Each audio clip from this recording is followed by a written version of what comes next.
Power bill through the roof? At 320 Solar, that power bill will be no more. In fact, about 90% of our customers report lower solar payments than with electricity. That's more power in your pocket. 320 Solar. Power up.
All right, Buccaneer fans, I'm about to turn defensive on your football team. The Tampa Bay Buccaneers stand at 7-3. All three losses are to teams with really good defenses. In fact, the Buccaneers lose twice to the Saints, who have a great defense. And then they're 7-1 against everybody else in the National Football League that they played. And that one loss was to Chicago, who also has an excellent defense. And guess what?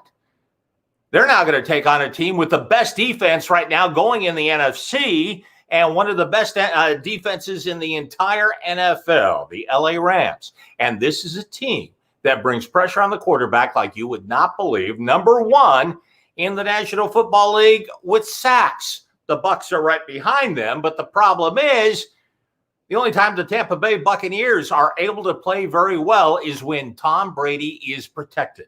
And being protected against the Rams on Monday Night Football is much easier said than done. And this comes at a time when the Tampa Bay Buccaneers have a crucial game. In fact, it's a crucial 3-game series. They had Carolina. They beat Carolina. They now have the Rams on Monday Night Football. And then after that, they have the defending Super Bowl champion, Kansas City Chiefs. All right. So in those 3 games, can you sweep all 3 games? That's tough sledding against those teams, especially when the last team is Kansas City. But can you go 2-1 in those games? If so, then chances are you're going to have to beat the Rams, and the Rams come in at 6-3, and they're facing the same situation and the same circumstances that the Tampa Bay Buccaneers are facing here, as we have for the Buccaneers anyway, 6 games left in the regular season. And with that, welcome to the Keck Show, brought to you by the Deck Bar and Grill at Isla del Sol. There is no place better to watch a game right now outside of actually being at the game. Plenty of big screen TVs, great food, great drink at a gorgeous venue, and they have some really big time acts during the weekends, some great music, so you can truly enjoy the Deck Bar and Grill. The manager, of course, is Cedric Robinson, who has been so good to us here at Bucs Report, and especially the Keck Show. Cedric Robinson and the Deck Bar and Grill, the big sponsors of the Keck Show, and we thank them so very much. All right, let's not forget that the Tampa Bay Buccaneers have had to play their last 2 games without one of the best players on their team. In fact, this player happens to be their number 1 offensive lineman, and that is absolutely the worst situation the Bucs can be in. They've had to play their last 2 games, and now Ali Marpet is still continuing his concussion protocol.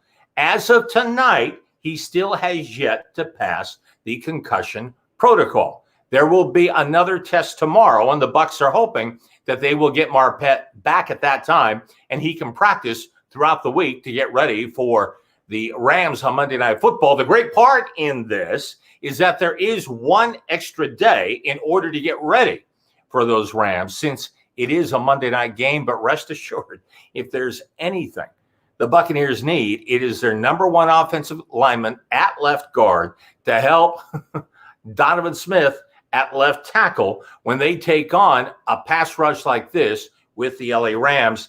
And the Tampa Bay Bucs know more than anybody how important it is to have all their offensive linemen healthy and ready to go for that game on Monday night. By the way, here's an interesting stat. The Buccaneers stand at 7-3, but they're the only team right now in the National Football League that has 3 20-point victories or more over teams.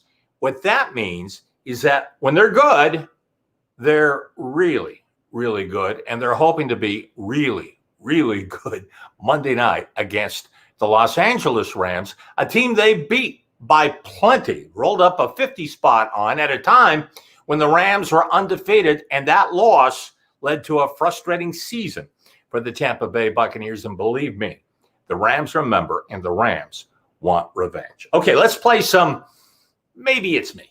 All right, now this is where I have a storyline, and I kind of put my own spin on it. So here we go. Tom Brady says that the NFL season really starts on Thanksgiving. Okay, maybe it's me, but thanks to that pounding by the Saints, right now the Buccaneers have a 6-game season, and they're going to need as many of those wins as they can possibly get to get the best playoff record and the best playoff seeding that they can possibly have. Now, with that, there is now a chance, whereas last week there's appeared to be no chance, but there is a chance that they can sneak in and win that NFC South because Drew Brees is hurt. He's going to be out for at least 3 games with bad ribs and some other injuries. And so the Saints really don't know when they will have him back. And the guy that'll be the new starting quarterback, at least starting off, will be Jameis Winston. So the Saints are going to call upon Jameis Winston to keep that winning going, much like Teddy Bridgewater a year ago. Remember, he went 5-0. So the pressure will be on Jameis Winston. And imagine this, the NFC South could be decided by the play of Jameis Winston. All right, how about this? The Buccaneers just aren't ready for prime time. I mean, yes, the Buccaneers have been a disappointing 1-2 on Sunday, Monday, and Thursday night football games. They have not been impressive. They have lost to the Saints in Chicago. They have an unimpressive victory over the New York Giants. And they're getting to the point to where this week, in order to get ready for this night game, they're practicing at night. They want to make sure Bruce Arians is trying anything he can to make sure that this football team is ready for the time and ready for the lights. So they're practicing at night. Maybe it's me, but it's the opponents that they've played on these night games that have affected these games, certainly more so than playing at night. In fact, if you were against the Saints or the Bears, if you were to take those matchups, the Bucs and Bears, the Bucs and Saints twice, you could take them to an empty parking lot outside the Mons at 3 o'clock in the morning, and the results would still be the same. Those teams showed the rest of the National Football League that the Achilles heel of the Tampa Bay Buccaneers is their offensive line, and that has never been more obvious than in those 3 games and those 3 losses. And guess what? Now the Rams come to town, and they are even tougher at chasing the quarterback and running down the quarterback and sacking the quarterback than those other 2 teams, the Saints and the Bears. All right, and this final one, this is for Peter.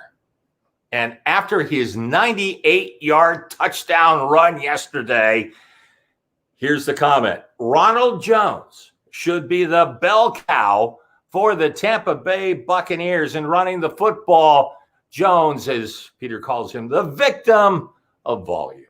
Well, maybe it's me, but Rojo, I still can't trust the guy.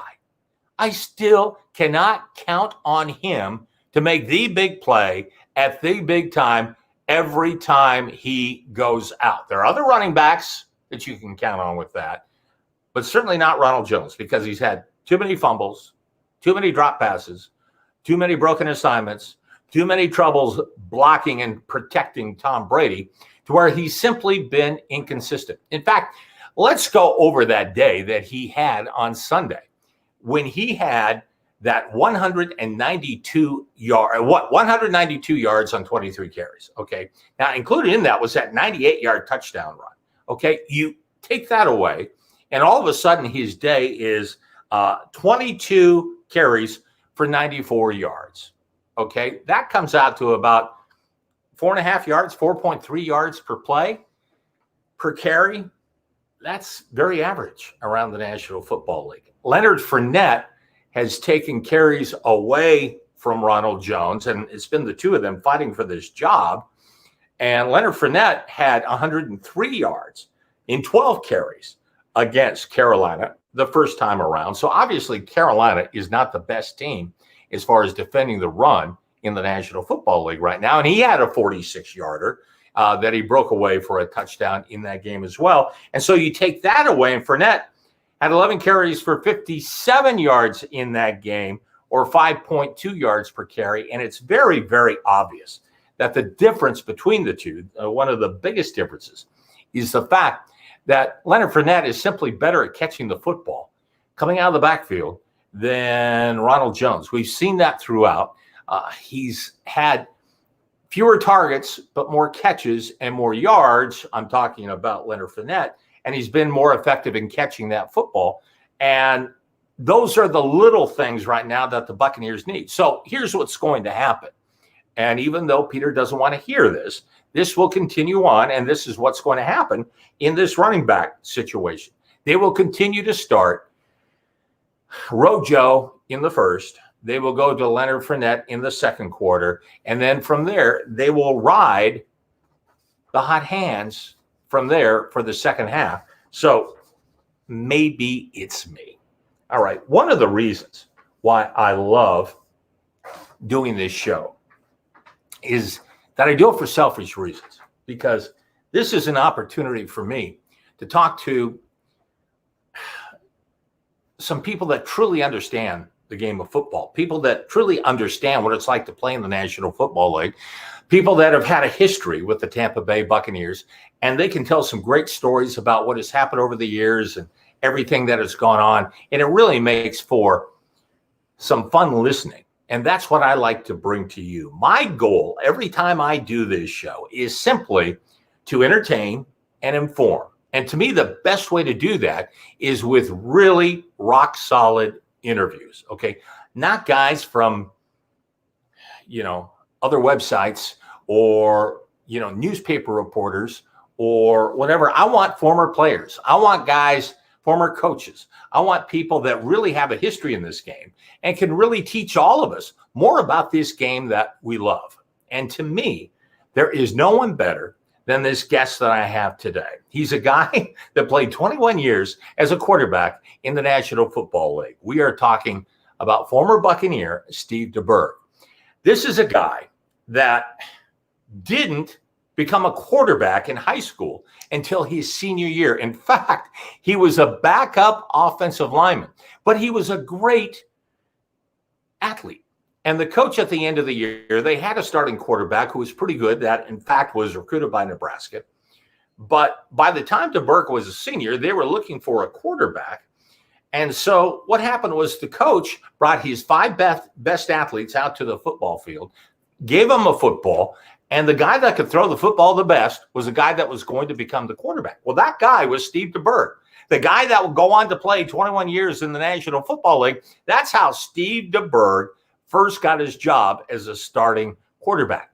He was actually one of the top pole vaulters in the country for his age group and really had a career as a pole vaulter, possibly an Olympic career. And that was something he was trying to decide. Do I pursue that or do I pursue the, pole vaulting or playing football? Because he fell in love with the game of football and throwing footballs. And that paved the way for what became a big senior year at San Jose State, drafted in the 10th round by the Dallas Cowboys. And from there, went on to San Francisco, and we know the rest of the story. 21 years in the National Football League really is fascinating stuff. So this is a great conversation. Sit back and enjoy this talk with Steve DeBerg.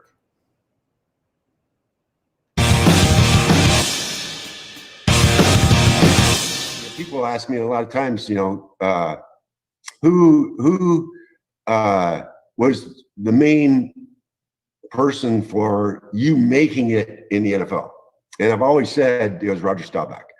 Because when I was a rookie with the Dallas Cowboys, Roger Staubach took me under his wing. And I think he just saw a guy that really didn't know what he was doing, but if he did know what he was doing, he had the ability to throw at the level of the NFL. And so he helped me with so many things. And he was definitely the reason that I made it in the NFL from the very beginning. And then I had, I was with Joe Montana at the very beginning. When he was drafted, I was the starting quarterback. Then I got traded to Denver. I'm the starting quarterback, and they trade for John Elway as a rookie. Then I got traded to the Tampa Bay Buccaneers, and Steve Young came here my second year here. My fourth year here, Vinny Testaverde was drafted #1 in the entire draft. And I always helped those guys just because of what Roger Staubach did, and he was the reason I made it in the NFL. So why would I not do that to these other players? And I mean, they were fantastic. Three of them are Hall of Famers. So and that helped my career. Because I learned so much from them. And they're all different. Joe Montana is a Hall of Fame quarterback for different reasons than Steve Young is, and for different reasons than John Elway is. So I would pull from what those guys excelled at, and then the thing that I had the advantage of when I was with those guys is I always had more knowledge of the system, it was quite a ride.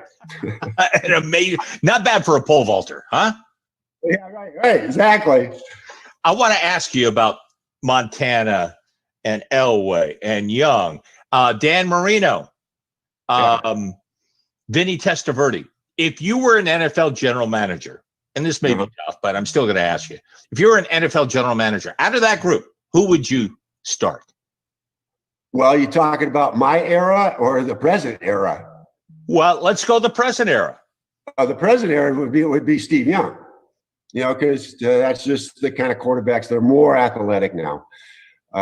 If you're talking about my era, I would say John Elway. Really? Yeah. And John Elway could play today too.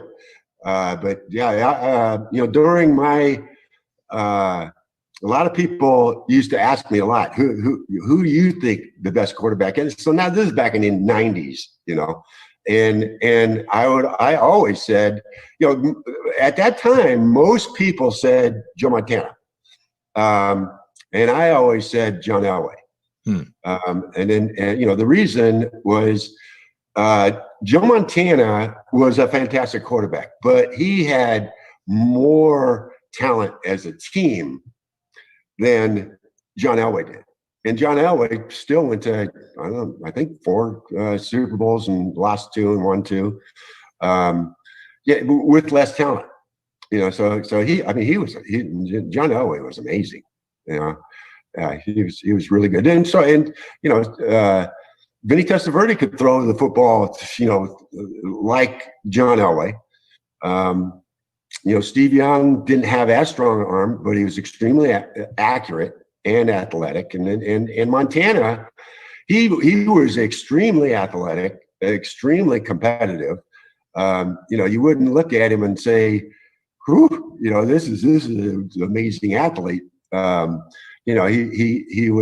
had good, he couldn't scramble and stuff like Steve Young or John Elway, but he was good at it.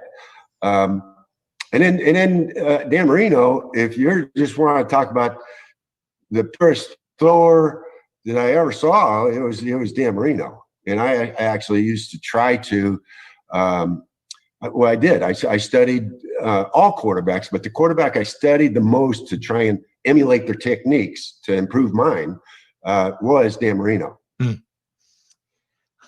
Tom Brady, 43 years old. You're on a Super Bowl roster at 45. And I know there was a little bit of a gap there, but still 45 years old on a Super Bowl roster. When you look at Brady at 43 as a former quarterback, does he still have it? Yeah, he definitely still has it. He is as accurate as anybody. He understands timing. He has limitations, and part of it is age. He is extremely dependent on pass protection. He's not going anywhere. He's not scrambling. He'll move in the pocket. He is the same as Dan Marino. And Dan Marino, he never scrambled. I mean, it was extremely rare. But he had this sense of finding the soft spot in the pocket and move a little bit. So Brady has that ability. But if pass protection is breaking down and all that, it is extremely difficult for him to do his job. Okay. You played for so many franchises. I'm just going to pick your brain about some different things. Your favorite uniform, the favorite uniform that you wore in the National Football League. I actually would say that it was the Creamsicle Buccaneers. Really? Yeah, I love that uniform. I did. Yeah. Your favorite stadium that you played in? That would be Kansas City. Yeah, they got some amazing fans, and that's it's a long tradition there. It's almost like there's so much enthusiasm, and it's so loud. It's like going to a college thing where it's just they just are. They do a great job. They got great ownership, great fans, and it's a great stadium. It's not that that's the greatest stadium. It's just the atmosphere is so awesome. Is there a place where you wanted to play, but you never got the opportunity to play as far as a franchise is concerned? Yeah, the Dallas Cowboys when I was drafted. Yeah, the Dallas Cowboys went to the Super Bowl that year. Huh. Right? Yeah. So you were drafted in the 10th round, but you were not able to hang on with them through training camp. Right. I was the last quarterback. I was the last player. What actually happened was, it was funny. This is a good story too. When I was drafted, okay, so I just played my senior year in college, and I could throw the ball, but I really didn't know very much about high level football. And so the Dallas Cowboys drafted. That was the year, 1977. They drafted Tony Dorsett. They traded up to pick Tony Dorsett #1, and they only had two quarterbacks. They had Clint Longley the year before was kicked off the team, and so they only had Danny White and Roger Staubach. So they wanted a third young quarterback because Roger was 37, and so they thought this guy Glenn Corano, who played at the University of Las Vegas, was the best quarterback in college. And they thought he would go in the first round. Well, he didn't go in the first round, so they traded up to get him. And so I'm drafted in the 10th round. I met this guy on the plane going to first quarterback camp in the spring, and I saw him, and I was like, wow. That's what an NFL quarterback looks like, and he was a specimen. And so I was, really impressed with him. And then, so we got there, and then we went out and threw the football. And so we're actually playing catch together, but we're throwing. He has a receiver catching the ball, and they handed it to him, and I got a receiver. So we're throwing really to each other, but not right to each other. And so we're really eyeballing each other, And it was a complete role reversal from throw one. I was, I could see him going, oh, he can really throw. And I'm going, oh, he can't throw a lick. and I did. I outperformed him. So Dan Reeves was the offense coordinator, quarterback coach, and him and the coaching staff said, Steve DeBurr is going to be, I know we didn't expect this, but Steve DeBurr is going to be the one that's going to have a 10-year career in the NFL. And so that Gil Brandt, the general manager, and all the scouts were like, "No, we invested a draft pick and a signing bonus and a big contract, and we can't give up on this guy." So they tried to trade him on the last cut, and they couldn't get anybody so that's how I got cut. So that was a good one. Final question for you. Looking at the Bucs this season, and you've seen the ups and downs, and is this just part of an NFL season, especially at a time when there's a huge pandemic? And can you see this team starting to get its act together to where at the end of the year, they could be a team that might be able to play in a Super Bowl? Yeah. And to be honest, that's Tom Brady. I've been watching him, very closely, especially for the last 15 years. And Tom Brady has a history of starting slow and ending fast. And Tom Brady really truly is a player coach. And it takes time for, especially with the new team, takes time to figure out, how somebody comes out of a break and the timing of things, and and for him to tell and communicate to the receivers what he expects and what he sees, and it all takes time. And so they were improving every week up to the second New Orleans game, and that it was so shocking, to see how things were coming together and improving every week, and I truly expected this this last week when they played Carolina that Tom would play really good, the team would play really good, and that's Tom Brady. Tom Brady, he doesn't play back-to-back bad games, and he's the team wasn't going to let him down either. They were going to protect him, and they were going to play, solid defense and all that stuff. But I do believe Christian Okoye, my running back for the Kansas City Chiefs, is coming on Thanksgiving Day to have Thanksgiving with me, and then we're going to go to the Kansas City Chiefs Tampa Bay Buccaneer game on that Sunday. And I truly believe, I don't expect to go to the Super Bowl, but I truly believe that this is the preview of the Super Bowl. I think those are going to be the two teams in the Super Bowl this year. So that's how confident I am with what the Buccaneers are doing. I'm pulling for them hard. But I'm not sure how awkward it's going to be being with Christian Okoye, and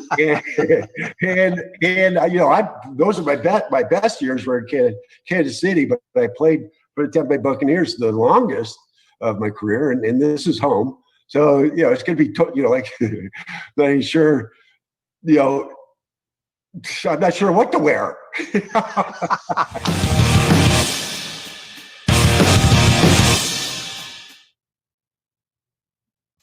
I'm not sure what to wear in this game between the Tampa Bay Buccaneers and Kansas City, and that'll be the next game after this coming Monday night game when the Tampa Bay Buccaneers take on the LA Rams, and what is turning out to be their game of the year so far this season, because this will be a battle between two of the top defenses in all the NFL. And the main thing for the Tampa Bay Bucs, they have to do whatever they can to protect Tom Brady, because the only way the Tampa Bay Buccaneers really play well is if Brady plays well, and the only way he can play well is if he is protected. But he believes it'll be, he being Steve DeBerg believes it'll be a Buccaneer Kansas City Super Bowl, and this will be a preview of that game. Again, at Raymond James Stadium, we got the same. We can see the same matchup once again come the Super Bowl in February. All right, let's go to my producer, Peter Blake. Peter, yes, how are you, my friend? And how are things looking on the web? Any comments?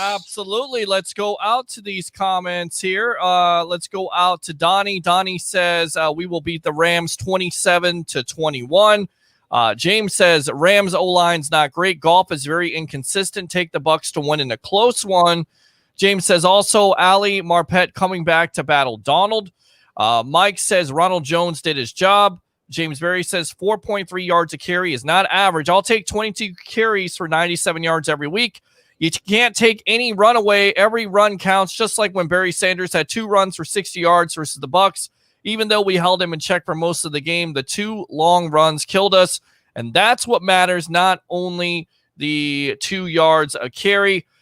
James says by more, 100, nailed it 100. I think that's what James said. And I would love to sit and talk with DeBerg. Going back to it, the victim of volume, if he continues to have these 100-yard games, Al, the Bucs are going to have to seriously consider him as a bell cow runner. I really, truly believe that. They got a good problem on their hands with Leonard Fournette if Jones does fumble, but I truly believe that Coach Arians and this coaching staff has lots of confidence in Jones because this isn't the only time he did it. Of course, he had 3 straight 100-yard performances. So, yeah, he has a couple fumbles this year and maybe too many drop passes, but as a bell cow runner, I think he's the guy. Victim of volume right there. Well, let me put it to you this way. If he were the answer, they certainly would not have broken their legs in going out and getting Leonard Fournette in the first place when Leonard Fournette became available. Now, does it mean, and this is a conversation you and I have had, it doesn't mean that you go out and totally forget about Ronald Jones because he has the talent to be a very good NFL running back. But he's got to clean up these mistakes because you cannot trust the guy. And my point in talking about taking the 98-yard run away, because really that 98-yard run, they were stacked against the run and he just simply popped it. It happens every now and then, and that's the time it happened. And thank goodness he had enough speed to pull away because there was only one guy chasing him. And by the way, I love the way that he was looking at the scoreboard and looking at the a big screen up there to find out who was chasing him and where he was. He didn't have to look behind him. I just thought that was really cool. But, still, you take that away, and I'm sorry, but, 4.3 yards per game is, average to maybe above average, maybe. So 22 carries on that, and sure, you'd like to have 90-some-odd yards on 22 carries. But if you're going to have 22 carries, you'd think he would have done a little bit more than that. And Leonard Fournette, on the other hand, on that game earlier in the season when he gained 103 yards, he did that in 12 carries. So it's, which if you were to, average that out, it'd be pretty close. So they're very close here. And to me, the difference is, can he catch the football coming out of the backfield? And Ronald Jones has shown that he's not very good at that. Ronald Jones has also shown that he will make mistakes on a fairly consistent basis. And as this is his 3rd year, he should be well beyond that by now. And he's had his opportunity to take this job and run away with it. But Peter, he hasn't been able to do that yet. And it isn't just because of volume. It's because I'm not sure the coaching staff completely trusts this guy either. Well, maybe it's me, but Al, this is the 2nd year in the system here. It seems like he feels pretty comfortable. On top of it, putting 20 pounds on in the offseason has really given him better confidence to break tackles. And then on top of it, you mentioned it, it's what Fournette doesn't have. It's what Keyshawn Vaughn doesn't have. It's that speed threat. If you get him out into space, which this offensive line has been able to do this year to a certain degree, then you can see the special plays that he can accomplish. That's all I'm saying. That's why I call him the VOV, victim of volume. And I feel like from the week where they played the Saints and they only had 5 carries to over 30 carries, this is their offense. This is how they have to approach it, no matter if it's Fournette, Jones, Vaughn, whoever it is running the ball. You have to be committed to it. And if you're committed to it, it makes this offense that much better. But I feel like my thing is Ronald Jones gives you that speed threat. You can work on everything else. You can have Fournette come in on third down situations to pass block, but he should be your bell cow runner. That would be Jones, in my opinion. Just my thoughts here. Back to you, to the Tampa Bay sports broadcasting legend. 40 years of sports broadcasting experience, WTSP, Channel 10, WFTS, Channel 28, the great Al Keck. Take it from here. And as you say that, about Ronald Jones, believe me, I'd like nothing more than to see Ronald Jones take that job and simply run with it. He's had his opportunities, because if he can do his job, if he can do that, if he can be fairly consistent and stay away from some of these stupid mistakes, then this entire offense runs better. As you mentioned, that they have to run the ball more. But this Buccaneer football team cannot fall behind like they did against the Saints. And yes, they abandoned the run early on, but that was not the only problem they had on this football team. There were so many problems in that game. And hopefully now they've learned, and hopefully more than anything, they get Ali Marpet back, because he is the key ingredient in all of this on this offensive line as they try to turn things around. All right, let's bring in Kyle Keck for more stories around the Tampa Bay Buccaneers and more stories around the National Football League. Kyle, how are you? I'm doing good. Always good on the Al Keck Show. Let's start. We already brought it up, but the biggest story here going into this week is Jameis Winston getting his first start under center for the New Orleans Saints. This is why the New Orleans Saints went out and brought in Jameis, because of the potential risk of losing Drew Brees to an injury, which had already happened last year. They lose Teddy Bridgewater within the division. They needed to replace that. So they bring in someone familiar with the division in Jameis. And Jameis got a little bit of playing time last week against the Niners when Drew Brees did go down. Didn't look great. Didn't look, terrible. He didn't throw any interceptions, although one, should have been an interception, just blatant drop by a middle linebacker, which would be, just about what you would expect as a Buccaneers fan. But this Saints offense, they're going up against the Falcons this weekend.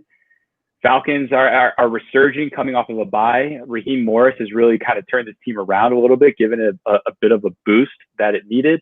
But an interesting storyline here, Jameis Winston, his first start will be against his former head coach, Dirk Cutter. Dirk Cutter is the offensive coordinator for the Atlanta Falcons. And I got to ask you, do you think that Dirk Cutter has a big part of this game plan against Jameis on this weekend? He certainly knows what to expect from Jameis Winston. And, all this being said, this is the time for Jameis. Jameis made it very clear. He didn't get that many opportunities to sign with other people, but when he did sign with someone, he said he wanted to sign with someone that he could get a PhD in quarterbacking from, and that would be Sean Payton, and learning behind Drew Brees. So we're going to see what he has learned. Now, we've certainly seen, especially with the way that he was mugging at the camera, after, the Saints killed the Buccaneers. And believe me, the Saints had every right to do whatever they wanted to after the game. But Jameis was dancing as much as anybody. And they showed some videos from the locker room, and people were not wearing masks. And the National Football League was not happy. And word is that the Saints are going to be fined for this. And this happened to the Raiders. It also cost the Raiders a 6th-round draft pick. So we'll see what happens now to the Saints after all this celebration. But my point was, I don't see Drew Brees dancing around like that. And if anyone could have danced around like that after that win, it was Drew Brees. But you don't see Drew Brees doing that kind of stuff. So Jameis still has not learned all that much, but we'll see how much he's learned on the field. And it could be very interesting. Like I said, the NFC South could very well come down to the play of Jameis Winston, and Dirk Cutter will certainly know what to expect from Jameis Winston. And Raheem Morris has done a great job, and Atlanta is downright dangerous. Kyle, I don't know about you, but the Bucs have, let's see, in order. Well, they had Carolina this week. Next, they have the LA Rams. After that, they've got Kansas City. Then I believe they have a bye, and then they have what? Minnesota, Atlanta, Detroit, and Atlanta. That ain't an easy schedule. And the Buccaneers are going to have to come out of that at least 4-2 to have any chance in the NFC South as far as winning that. I think 11-5 will get them into the playoffs. 10-6, I think, will get them into the playoffs. But 9-7, to me, if you come out of that and you end up 9-7, you don't deserve to go to the playoffs. So I think this Buccaneer football team is better than that. But these are not easy games at a time when they've got to play their best, and at a time when they got to roll up some momentum to try to earn a decent playoff spot. 100%. And speaking of 100%, at your age, I'm shocked that you nailed it 100%, the upcoming schedule, game by game. That's props to you. That is huge. You must have took your fish oil today. But going back to the Jameis, Drew Brees, the injury, they have him officially out for around 3 weeks for now. Whether or not it's 3 weeks or beyond that is going to be a major play going into the NFC South for the upcoming, the rest of the schedule. Because, I mean, he had, it was 2 fractured ribs on one side, 3 on the other, which it came out, it was rumored that he had a couple of fractured ribs during the Bucs game and then played it out. Of course, it also came out one of those ribs punctured his lung, so he has a collapsed lung.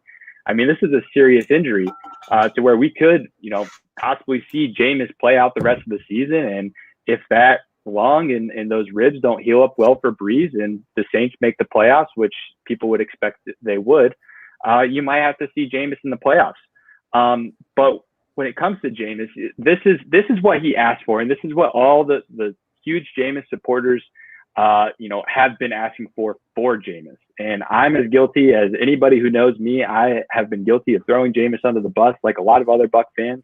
I wasn't as, didn't stand by his side the way that a lot of other fans did, but this is what he's asked for.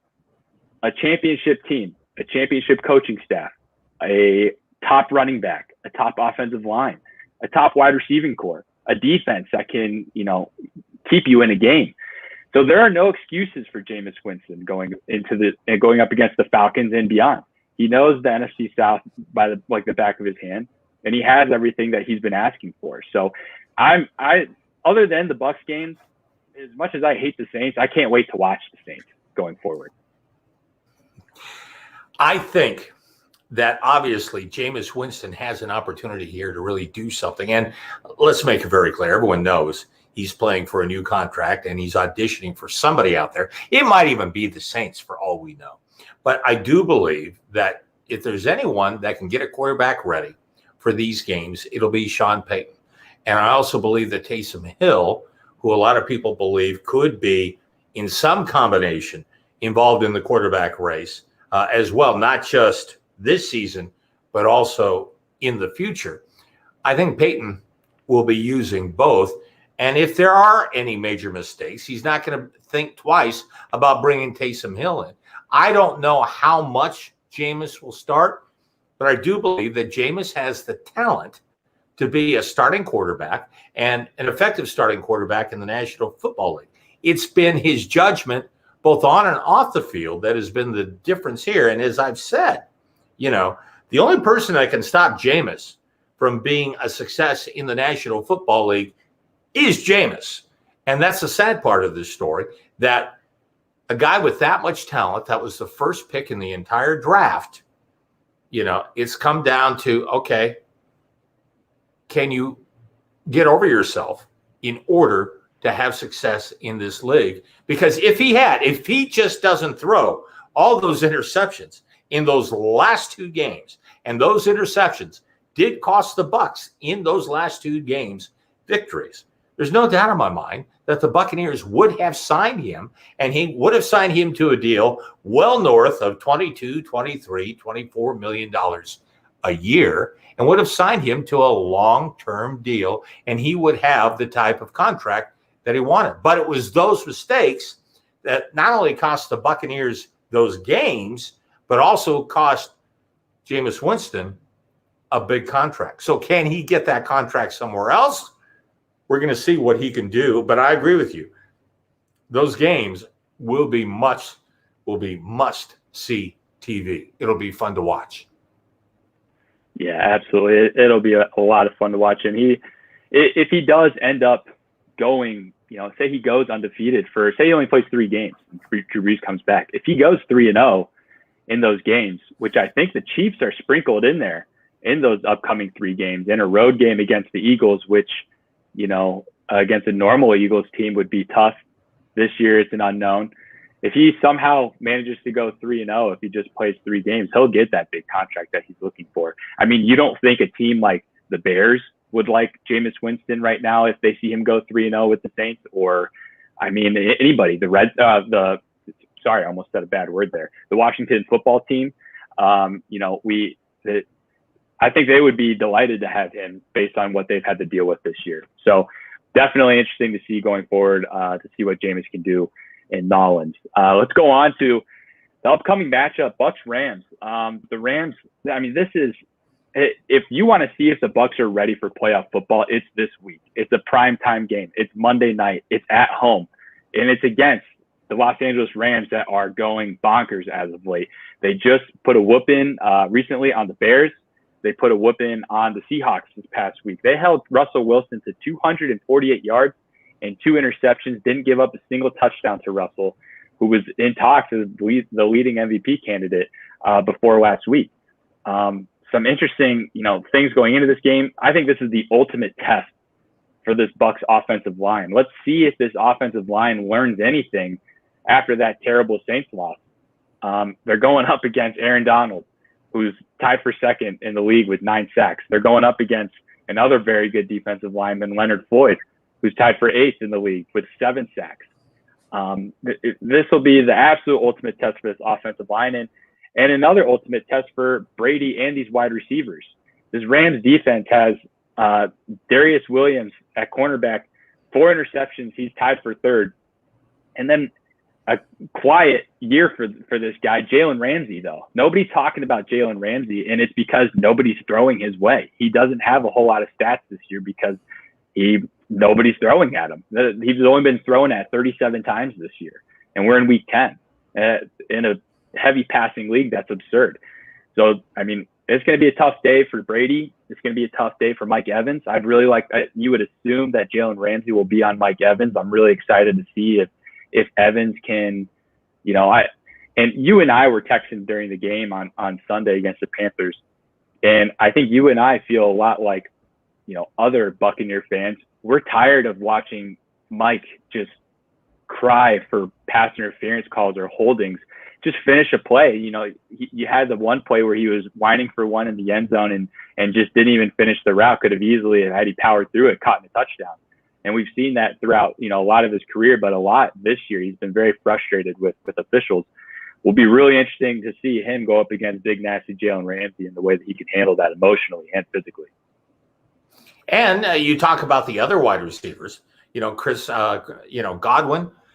Is he finally at a point to where, he can stay healthy for multiple games? And then Antonio Brown, will he be the weapon that the Buccaneers are hoping he can be in a game like this? And then don't forget Gronk. So the Buccaneers certainly have their weapons, as we talked about, ever since Brady signed. The question is this offensive line. And we knew this offensive line was going to be troublesome at times. We didn't know it was going to be this troublesome, especially on that left side. When you're starting a rookie at right tackle, who Tristan Wirfs has played as well as any rookie in the National Football League this year. He's played very, very well. So the problem is that left side of the line, the Buccaneers are going to have to figure out some way to help Donovan Smith, and it all starts with Ali Marpet. He's got to be healthy for this game, and that'll mean so much. Now, getting to Antonio Brown, a news story, it's come out this week to where before he signed with the Buccaneers, he had an incident in his home development in Hollywood, Florida, where he got upset with the security gate and apparently broke a security camera. And it ended right there. The homeowners association really didn't make a big deal out of it, and Antonio Brown ended up paying for the broken equipment, the broken camera.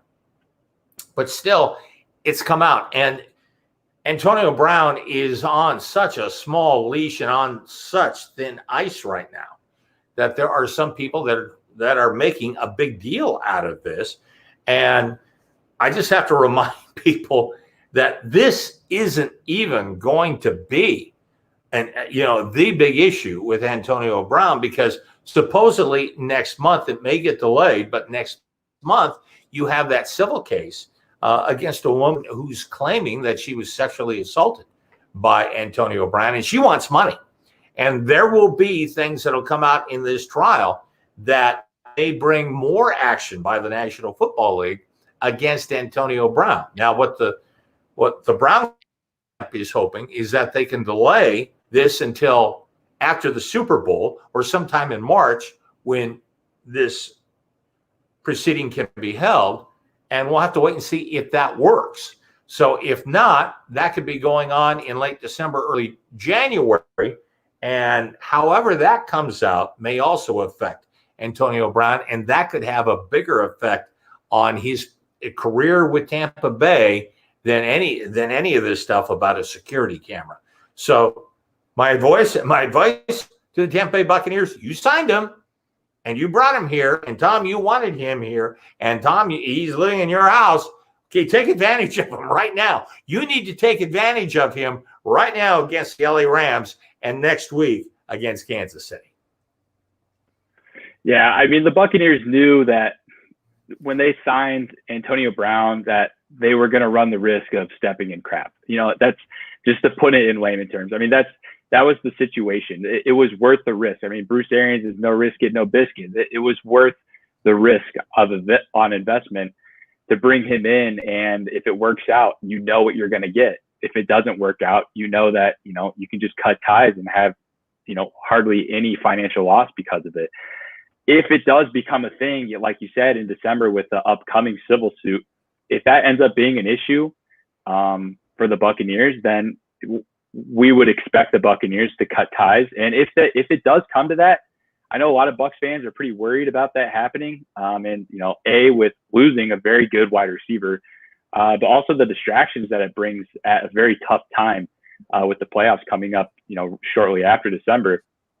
Looking at this coaching staff, Tom Brady, and the rest of the wide receivers corps, I'm really not worried if the Buccaneers lost Antonio Brown.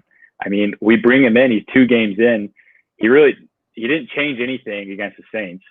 And I mean, you could say that's because he was barely even there. I mean, he was there for a week to get ready for the game, so he didn't have a lot of time. And then this past week against the Panthers, he had a couple of pretty good plays. But I mean, you wouldn't say that he ultimately changed the game or changed the offense for the team. So, if anything, I'm just along for the ride. If he gets us a couple wins going forward and then we end up having to, jump ship with him, it's fine. The rest of our wide receivers will be fine. And Tom Brady will get this team galvanized and ready to go. But it is a wild ride. It's bumpy. But, it's a risk that the Buccaneers knew that they were making. And I think that they've handled it the correct way so far, especially with the contract they gave him. I mean, my goodness. And all the risk is on Antonio Brown. So we'll see how it goes. But I think the Bucs will be just fine. Let's relax a little bit here. All right. Let's play a little Would You Rather. All right. I've got 2 for you. There are a lot of 6-3 teams in this NFL season right now. Of 11 games this coming Sunday, 5 of them are going to be between both 6-3 teams. So which 6-3 team would you rather be?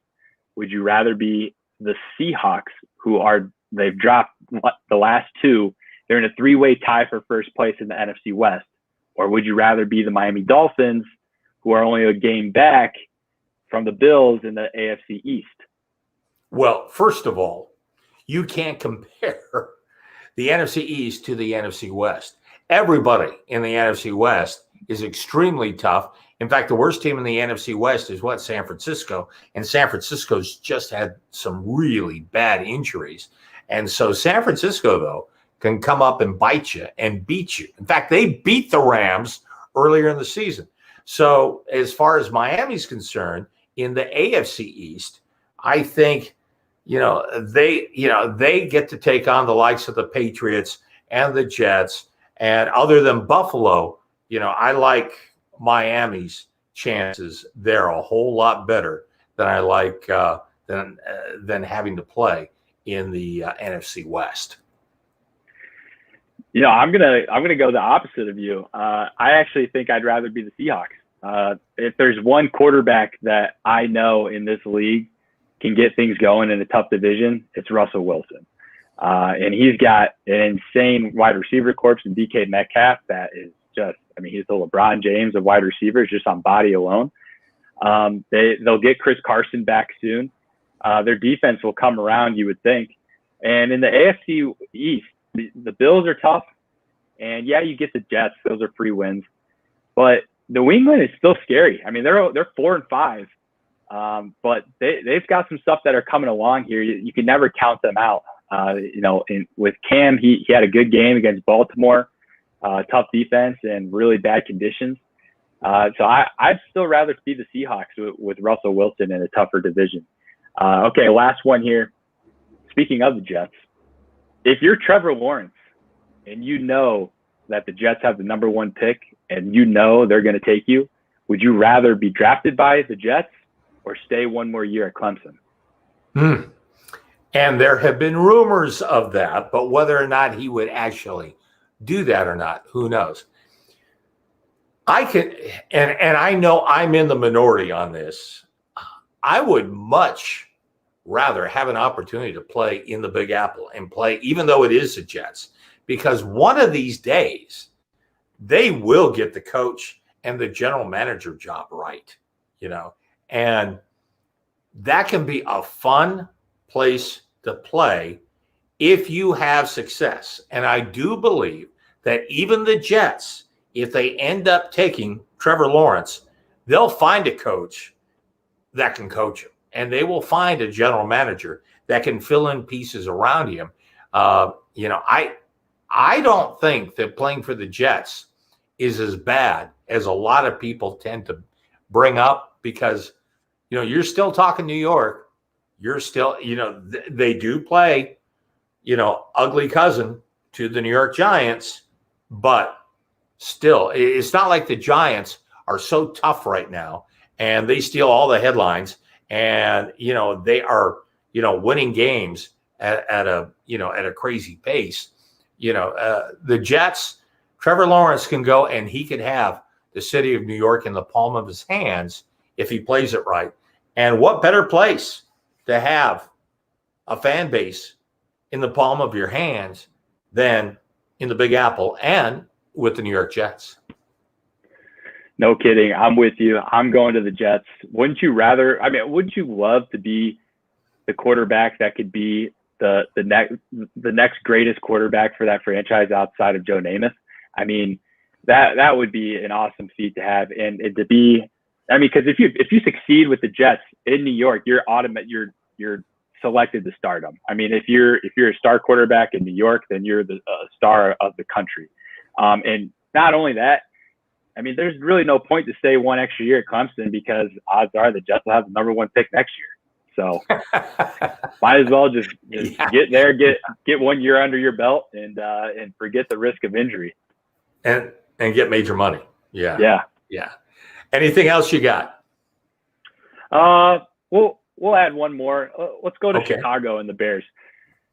Would you rather keep Matt Nagy with the way that things have gone so far, or would you rather just jump ship with him either now or after the season? Well, we've talked about this, and you have a theory that I think is absolutely right on the money, and it will happen this year. I truly believe it. Talk about that.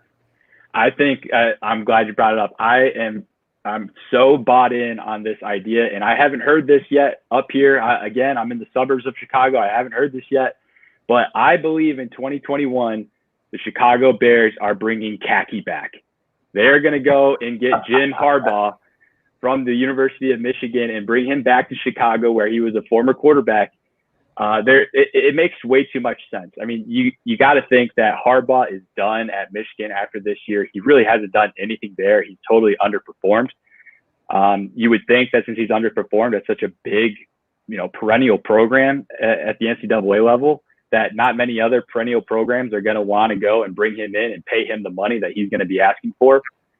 So he's already had great success in the NFL.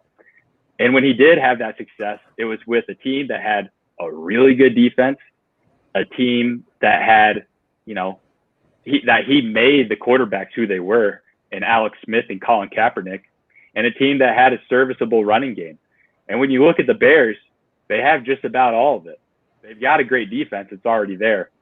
Quarterbacks, it's not there right now, but there's no other coach in this country that knows quarterback talent like he does at the NCAA level to know who to draft.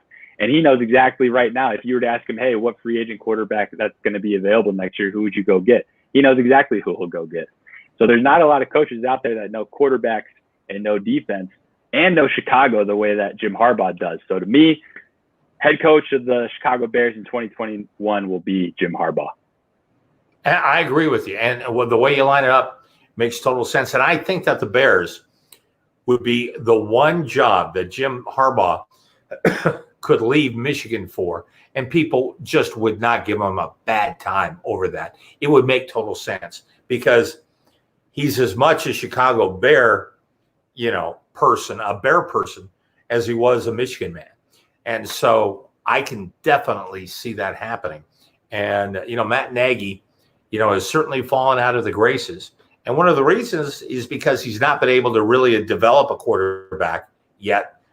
Everyone thought it would be,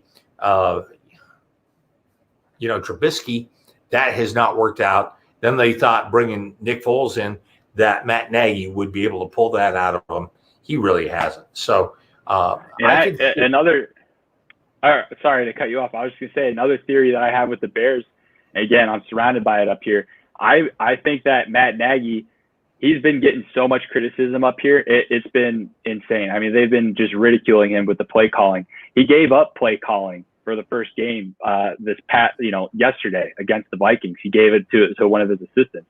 I think he gave up the play calling to prove to people, hey, it's not the play calling. That ain't it.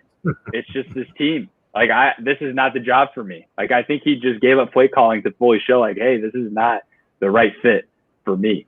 And it'll be interesting to see what this quarterback situation is going to look like for the Bears going forward, because Nick Foles got taken off on a stretcher at the end of that game. So with a hip injury, I believe. So Trubisky gets healthy, he's going to have another shot to show what he can do in this league.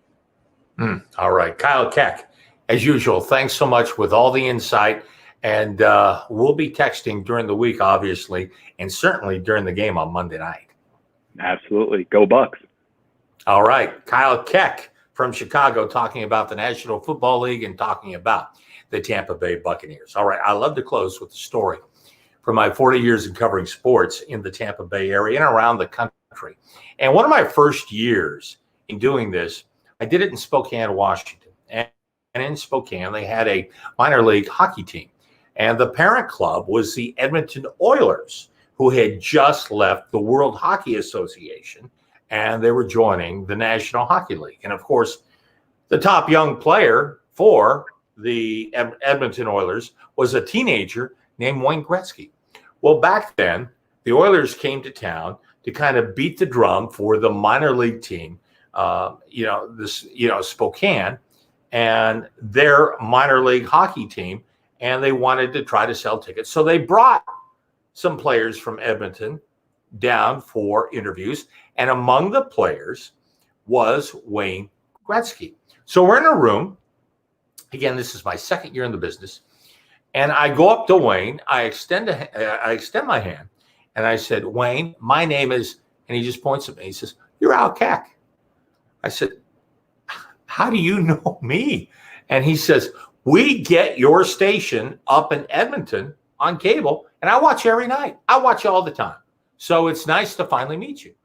So fast forward several years on down the road when I'm now in Tampa and the Tampa Bay Lightning is playing its first season in the National Hockey League. And the LA Kings come to town with Wayne Gretzky, and they're going through a skate around there at the, they're at the fairgrounds when they played that first year at the fairgrounds. And of course, all the media is there because they want to get an interview with Wayne Gretzky. And so I'm standing along the boards, just watching the Kings skate around. And Wayne Gretzky in the pre-practice stuff, he's just warming up, skates right by me and he stops and he looks and he says, "Al Keck, what are you doing here?" And I said, "I work here now." So we're talking there a little bit and my photographer's right there. And so he does a one-on-one interview with me. It was great. But the main thing was that was Wayne Gretzky. That's just the way he was. He always remembers people. He always did things the right way. He always did things the classy way. And so in a situation like that, even close to 20 years later, at least, he remembered me and he said hello. That's a class act. And that was Wayne Gretzky.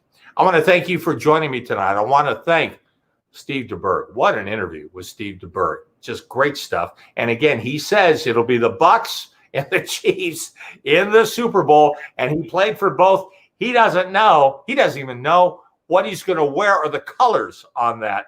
So we'll have to wait and see on that. Also want to thank Kyle Keck, my daughter Megan Keck, who does so many things behind the scenes to make all this work.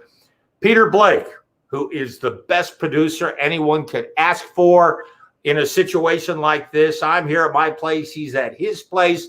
And even though he has such a big man crush on Ronald Jones, I still love you, Peter Blake. And let's see. But most of all, I just want to thank you guys. Thanks for joining me. Thanks for enjoying the interview tonight. Stay safe. Stay healthy. We will see you next week. And here's hoping the Bucs are finally ready for prime time. So long, everybody.